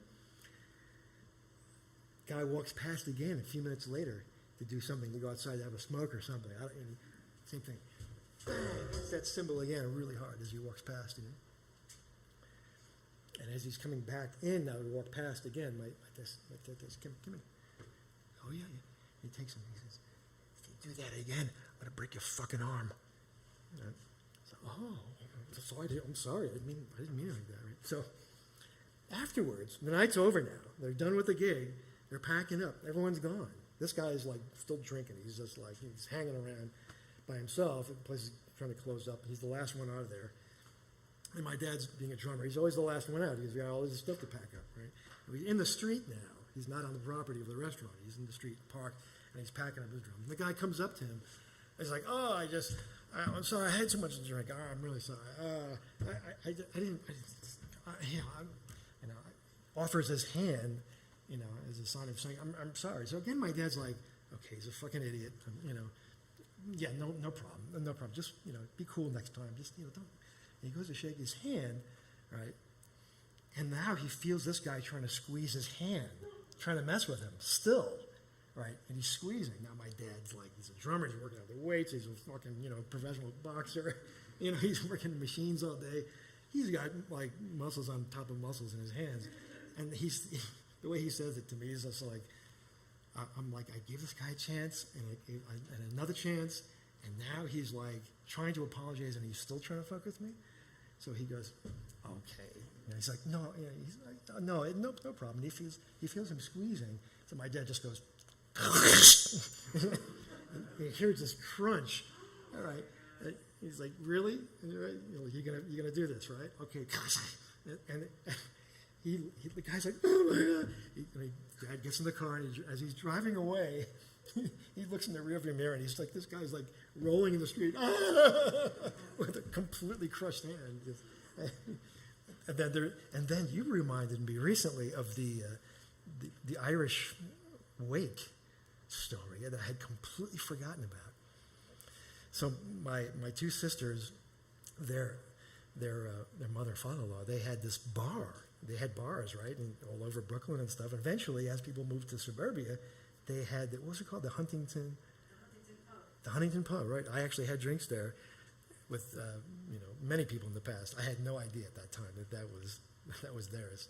But there's the Irish wake story, which is fantastic. I think that my dad's got this band, and they're playing, background music for a funeral, for a wake, an Irish wake. And there's the body in this casket, and everyone's drinking. I remember, what's going on. Drinking. And all of a sudden, they hear like, "Woo, woo, woo, woo, woo." The cops are like coming in and with Billy come, they're like breaking up this party, and my dad's like playing drums. He's like, "What the fuck is going on?" And I'm like, they suddenly realize that these guys are so fucking hammered. They've taken their friend out of the casket, and they're dancing with this dead body. Right? And apparently, in Huntington, New York, it's illegal to dance with a dead body. So the police had someone like called it in. I think these guys are dancing with a corpse. I'm not sure. Right? So the cops came and brought. Oh my God. What else am I missing? Am I missing like this guy? I know there's so many fucking funny like gig stories. So, I come into the picture, and then this is like a whole nother thing because I could have done a lot worse. That's all I have to say. My situation was a little tough at first because my folks were divorced, and I was living with my mom until I was 13 or 14. So we had visitation rights. I could spend a couple of weeks in the summertime off of school, and then on Saturdays or Sundays, my dad, after busting his ass all week doing gig, I mean, we were talking gigs back then in smoke-filled clubs where I think they were from like 8 to 2 in the morning or 9 to 3. There were 6-hour gigs in restaurants. People stayed up drinking their faces off and smoking in restaurants. It was a real scene back then in the 60s and 70s on Long Island. And then they'd be up after a few hours of sleep and going working at Grumman's all day. And then his only time off, a few hours on Sunday, having the afternoon, he'd get in the car and drive to the city and pick me up and either play with me in that neighborhood, or we would drive out to Jones Beach, which was like this magic, beautiful place, Jones Beach in the wintertime, right? So, what I realize is, at this age, just how amazing when I see these other parents and I hear stories that are not so great about people's upbringing in childhoods, it makes me feel sad because, but it also makes me feel incredibly fortunate because I realized that at every age that I was, my dad was in simpatico with me, complete connection, utter simpatico, with the mentality that I was at 5, at 8, at 10, at 12, as I became an adult.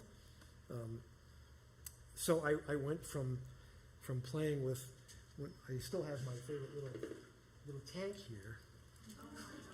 I somehow managed to keep, this is like my only remainder childhood toy that I had fallen in love with at the time because it was metal and it still works perfectly. Everything's made out of plastic. It's designed to break 2 days later. It's metal and it's like, wow. And I thought the shape of it was really cool. So after everything else that I've lost, my dad had got me this at this model store that was part of our little routine, and he'd come to visit me. We would immediately go to Big Eddie's. Big Eddie was just this guy sat behind his desk as wide as the piano and had this amazing model store. He had, ships, planes, spaceships, tanks, everything imaginable. So when I showed my dad this, I was like, oh, can I have this? This is amazing. He thought it was cool too because it was metal. But then he immediately reminded me that, oh, this is a pre-World War II French Renault tank. It does look modern, but it was notoriously underpowered because the Renault engine was not strong enough to power this thing fast enough, and it was terribly undergunned too. It was really just designed for some troop suppression. It couldn't stand up to the German Panzer with the heavier cannon, which was also much faster. So I was like, oh, okay, well, whatever. And then, later going to Jones Beach in the winter, when I stopped playing with toys, being in this imaginary world where I was like this, imagine being invisible almost, because I didn't want to see my hand playing. I wanted to be the tank or be the plane, So I had to imagine myself being invisible and projecting my consciousness into this thing that was this toy that was moving, and having these mock battles, but then feeling that, getting more maturity, the hormones start kicking in, and all of a sudden you want to start doing things that are a little more not projected into a toy or something, but you want to do it in real life yourself, right? So my dad, explaining that to me through, BB gun target practice, bow and arrow target practice, going to the Jones Beach in the wintertime and finding these little alcoves with all the beer cans and broken bottles and just, bang, bang, that kind of thing, and then eventually as an adult, moving past all that and going fishing on the canoe and teaching me how to fish and how to gut a fish and fry it up and then eventually as an adult, with our mutual love of music and understanding what he was doing finally, with the drums, because I was too young before that I heard it, but to really understand it and to be able to sit around after he retired for a few years and listen to something like the Bill Evans trio, You Must Believe in Spring, that I just took with me, and have really, really amazing in-depth conversations about the subtleties of Elliot Zygmunt's, feel, or these kind of things. So I feel very fortunate in that I've had these amazing experiences, and there's a few. Oh my goodness, there's this other story from this period where I'm a little bit older now, and we're doing this. We're hanging around listening to music, and I'm playing the bass, and starting to really appreciate the music that he grew up with, learning jazz. But I wasn't good enough to have gigs enough yet. I was just starting, and so I had these day jobs, this series of these horrible day jobs, and coming home one day after work, some guy who's like 3 or 4 blocks away from me gets behind me so fast. He's going through like our neighborhood so ridiculously fast. It's probably dangerous, but he's beeping and horn at me, beeping. I'm like, what the fuck? We're in a neighborhood. Just go around me or shut the fuck up. And I pull up in front of my house. The guy parks, behind me and gets out of the car. he's like, what the fuck is wrong with you, man? You cut me off. And I'm like, what are you talking about? I didn't cut you off. Like, I'm like, I don't want to talk to you. Just go home. This is ridiculous. Now, at this point in my dad's life, he's retired and probably a little bored. He's working out the weights a little bit, listening to music, he's playing drums a little bit still. But he and my mom it's like late afternoon and before dinner, and they're on the couch watching Maddox, right? This like cop show from the 70s, right? And like it's all about fighting and just crazy. So he's all pumped up, being an armchair warrior watching Maddox, and he hears this commotion in the front yard. And he just drops what he's doing. He comes out, he barrels past me, takes his glasses off, and tries to give them to me, and drops them. I was like, what? I just dropped them. And he goes, here, take these. And I'm like, Dad, I got this. That's right. This guy's a fucking ass. He's like, no. And by this point, this guy now has followed me onto the walkway. So technically, he's on our property, right? So the guy tries to explain what had happened, which was completely irrational to begin with. And I'm like, dude, I'm not gonna fight you. And so I could, if I have to, I will, but I don't want to fight you. I just started playing the bass. I don't want to mess with my hands. That was my only thought. If I break a finger, it's going to fuck me up for the rest of my life. I just know it, right? I want this to just go away. My dad was so excited to be finally have a chance to renew some sort of connection with his youth with fighting, right? This guy is about 2 feet over my dad, right? And he's got black jack boots on and a leather motorcycle jacket, right? And chains. He's just like this big dude. He's a big dude, right? And he's like, all of a sudden he's like, hey, I don't have a problem with you, old man. I was like, oh yeah, well, you're on my property, so now you have a problem with me. And as my dad's saying this, he's walking closer and closer to him, like pushing his weight up against him. And I know what that feels like. I boxed my dad in the past, and when he showed me how to box when I was a kid, and I liked it. I enjoyed the challenge of it. But when I had to fight him, when he was trying to make me do the same thing he did in the past, with learning how to not just defend yourself, but to get one in also, because that's the idea, right? That's how you win, right? I realized, holy shit, the intensity of a determined, pissed off, middle-aged man that weighs 220 pounds pressing his weight up against you, who knows how to fight. He doesn't give a shit. I was like, oh my God. So, but and he's like, come on, and he's really, really holding back, and he's just like, putting some of it into it. I'm like, oh, okay, that's what that feels like. And by some fucking crazy miracle, I don't know how this happened. He might, and in retrospect, to be quite honest, he might have let it happen. But honestly, he was so shocked that I don't think he let it happen. I knew enough about it, and I got one in, and I connected with his nose, and he almost fell back, and was shocked that I actually connected with him. And I was like, oh my God, are you okay? Are you okay? Are you okay? I was so scared that I'd actually hurt him. And he was like, wow, I didn't expect that. No, you got me. You connected with me. And he was like a little dizzy. And I took the gloves off. I can't fucking do this. I'm sorry, because I loved him too much, and I didn't want to. Even though I knew it was a sport, I couldn't deal with inflicting any kind of hurt physically to this person. It didn't make any sense. Anyway, it's a little side story, but I know what that feels like to have this coming at you. So this guy now, we're back in the street, and my dad's going after this guy, right, pushing his weight against him, and the guy's trying to back up at the same time, and trying to do karate moves, but it's not like real karate moves. Like, it's like he's doing this. He's like this kind of stuff, while my dad just keeps going. And all he did was boom, just one, not even like it was just one direct hit. The guy's nose explodes, and he winds up in the street, flat on his back, blood everywhere. He's crying like a baby now. And now my dad's over him, taunting him. Come on, get up, you're yellow. You fuck, come on. You're yellow, come on. And the guy's like, I could never expect that from my dad. I can kick my dad. So you're a tough old son of a bitch. And I was like, what? You talking like that about your dad?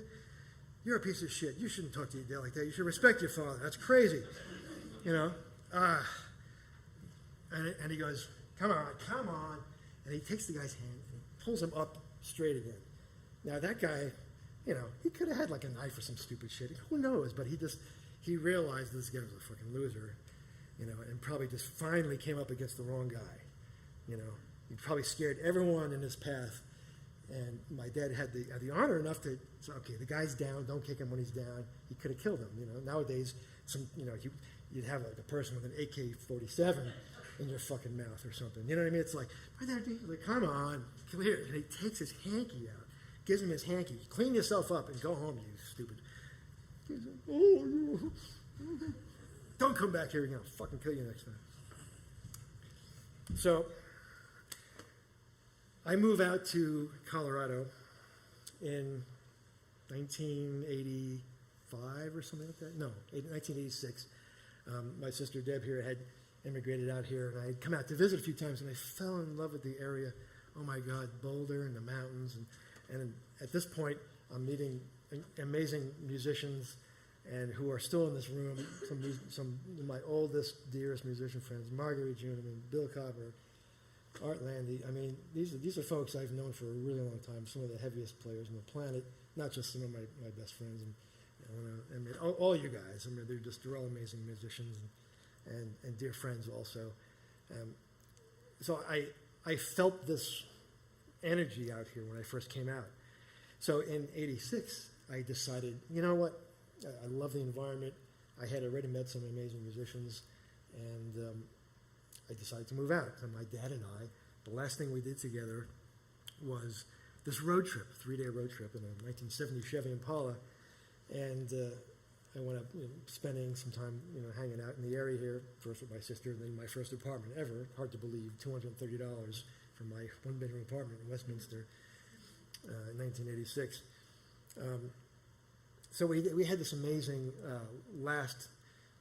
amazing road trip together, and talked about everything, and it was an amazing connection. After we were done with the road trip and he flew back to New York, he passed away not long after that. So that was the last time I got to see him. Fast forward decades and decades later, and I think my dear guitarist, housemate, musician friend Bill Copper would be pissed off if I didn't tell this story. This might be coincidence. I can't to this day explain it, but it kind of makes sense considering the connection that I had with my father. I decided to come out across the country in, oh God, what year was that? It doesn't matter. This was in the early 2000s or something. And I had my dog Lucy with me the whole time. We were going to do some exploring out here in the mountains and have a great time to spend some time with you. I was thinking at that point that I was going to move out here, so I was testing the waters a little bit more. That was my plan. So anyway, I get to this particular rest stop. Oh God, what town is that? Salida or something like that? It's way out east. It's right on the border of Kansas and Colorado. It's in the middle of nowhere. It's not even a town. It was literally just a gas station and a motel and a little diner at the time. Well, we're making this long trip across country, and all we have is like another couple of hours to get to Colorado, and they closed I-70. It was a major blizzard, so we literally had no choice. We got off in this little town, and it was one of our last meals together in this little diner. We had managed to get the last room for the night, and we dug ourselves out the next morning. Anyway, so now decades later, I'm making this trip again. This is decades after my dad's passed, and I remembered the name of the town. I said, wow, that's where I stopped with my dad on this road trip. Let me just see what it's like. I'm just curious. So I pull in, get some gas, I walk into the diner, and I ask these old people, they're all sitting there playing cards, and, got their fishing caps on, and I'm like, hey, is this what happened? There used to be like a little place, a motel in the back and a restaurant here. I have very, very fond memories of being here with my dad on our last road trip together before he passed away. And I'm like, oh no, that burned down long ago. Yeah, it's just a gas station now. Anyway, so I was like, oh, it's cool. Well, I get back in the car, and I realize that across the highway before you get on, there's this little like rest area, dog park. Like, oh, here's a wow, really strange place, but it's beautiful, brand new. I pull in. Dog needs to get out anyway. I pull in, and as soon as I pull in, this car pulls in next to me, an old white Ford that looked like one of my dad's cars. It was filled with drums in the back seat. And I look over and I take a double take. It looks like my dad. It looks like, I was like, oh, I had this flash. Right? And the guy's like, he's like glowing and he's happy and he's like, hey, nice dog. What's his name? Oh, the dog's Lucy. What are you doing? Oh, I'm just driving across country. What are you doing? It's like, well, yeah, I'm driving across country too. I'm a jazz drummer, but I'm also a pool shark, and that's how I make my money. And in between winning these contests, I get little gigs in town. And I just want to play my drums, and I'm by myself, and I'm on the road. It's an easy life. It's a little bohemian. I'm like, wow, we had this great conversation. I felt like I'm talking to my dad. Anyway, it's time for me to go. And I said, I'm going to get back on the highway. It was nice talking to you. And he goes, oh, that's great talking to you also. Best of luck. And I back out, and as I'm pulling away, he's waving to me, and he goes, say hi to Deb for me. And I had never mentioned anything about names or where I was going. I still can't to this day explain that. Wow. There's another point in my experience in my life in New York, my previous marriage when I was married for a long time back in New York. This one particular day, I had decided to make a gravel driveway out of a place that was just dirt. My wife and I were having a hard time finding a place to park our cars on this property.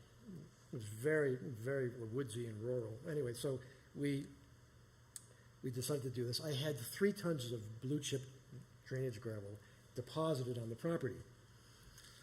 And I spent the entire day with rakes and shovels making a gravel driveway as big as this whole area here, perfectly lined with stones.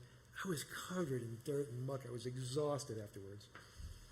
And I remember thinking to myself, as tired and mucky as I was, because I wanted to surprise my wife when she got home, there would be a driveway there. I had, and I said, I can't complain about this too much because I remembered this story. I kept seeing this story popping back into my head that I knew from your guys' childhood, that your mother-in-law and father-in-law had a house out in Long Island at the time, and it was just like a Cape Cod style house with a dirt floor. It had a crawl space, no basement. So on my dad's free time, whenever that was, he and his brother-in-law together dug out a full basement out of this crawl space and finished it and turned it into an actual basement with cement on the walls. Think how much dirt that is and how much time it would take to do that. That's a pain in the ass, right? It took them like, I don't even know how long, months and months to do this, but it was rock solid. So I said, I can't complain, right? So I'm thinking about that all day, trying to encourage myself. This is nothing. My wife comes home from work. She goes, holy shit, you did it. Look at this great driveway. And my next door neighbor, who I had never met before, walks out of the house and said, looks great. How you doing, Eddie? And my wife looks at me with her mouth open, and she goes, don't ever correct him.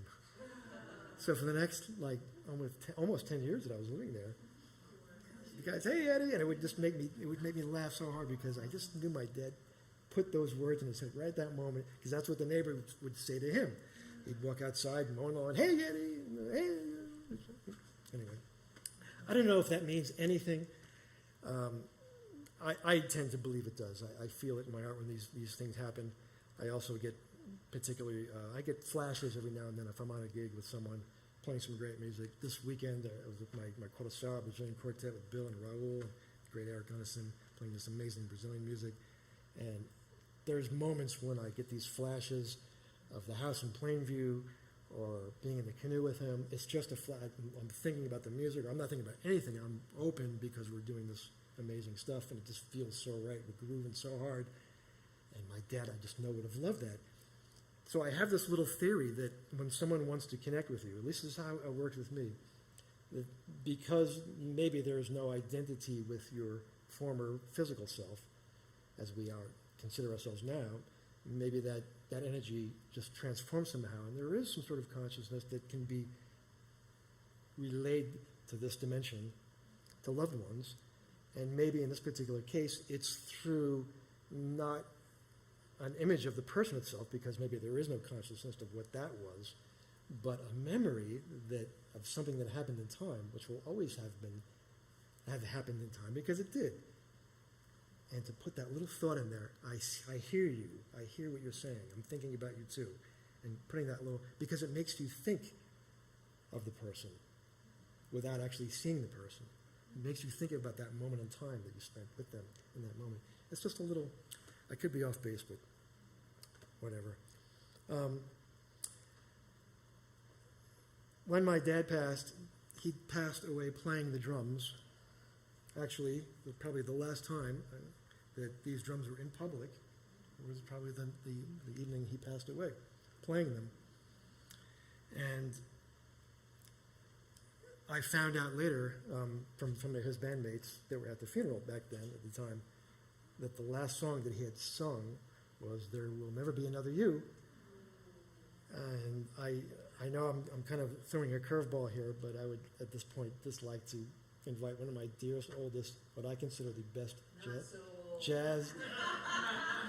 greatest jazz vocalist on the planet, Marguerite Jr. Would you please come up and sing as a little send-off?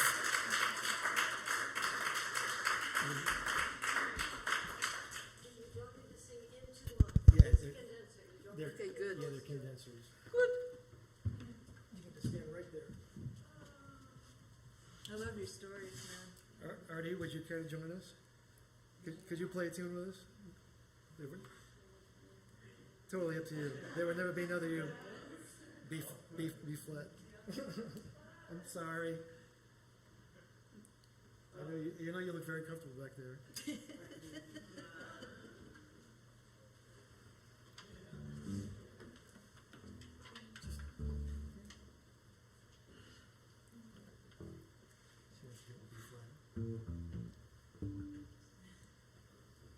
I think.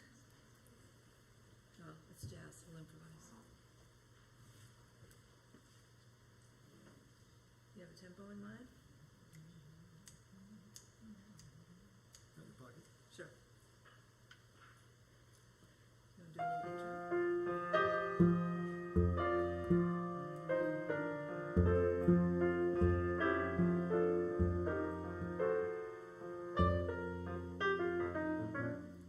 There may be many other nights like this. I'll be standing here with someone new. There may be other songs to sing, another fall, another spring, but there will never be another you.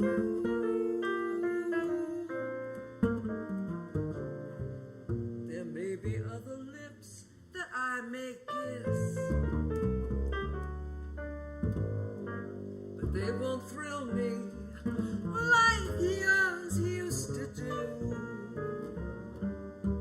There may be other songs to sing, another fall, another spring, but there will never ever be another you.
Standing here with someone new. There may be other songs to sing, another fall, another spring, but there will never be another you. There may be other lips that I may kiss. Won't thrill me like you used to do. I may dream a million dreams, but how can they come true if there will never ever be another you? No, not another you.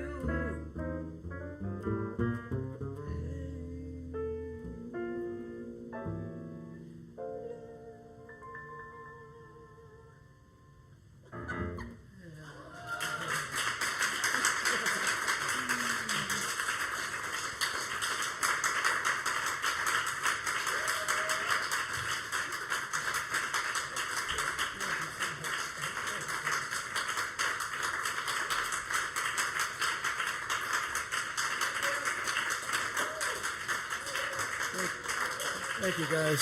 Thank you. And also, I really appreciate that. Thank you, Artie. Thank you, Marguerite. I also wanted to mention that was also for Pops, Marguerite's own dad, Pops. It was another member of this greatest generation of ours, passed just recently also, so my condolences here for that also. He was an amazing man. And trombone player, amazing trombone player. So, again, thank you guys for coming out. This meant a lot. Thanks for being my audience. I didn't expect anyone to be here. My plan was to just do this because I love this place. I love supporting the Muse. Again, this is a donation event. I'm not planning on making any money here. It's just about having a beautiful place. What Pete and Claire do here, not just for the musicians, also the amazing artwork. The great Molly McCrossen on the wall. I have one of her paintings in my place. Very, very amazing. But I didn't anticipate anyone showing up to this. Maybe just a handful of people, but I'm really super touched by this. And again, I love you guys. You're all my family here, and this has been a long time coming. Like I said, my dad passed in '87. I should have told these stories a long time ago, but it took me this long to be this age because he passed when I was 25, to have the wherewithal to just have these stories be clear and have the confidence to be able to stand up here and just tell them as if we were hanging out having cocktails at my place. So I appreciate that very much, and safe home, guys. Thank you so much. And We love you, Bill. thank you. Thank you, Big Ed.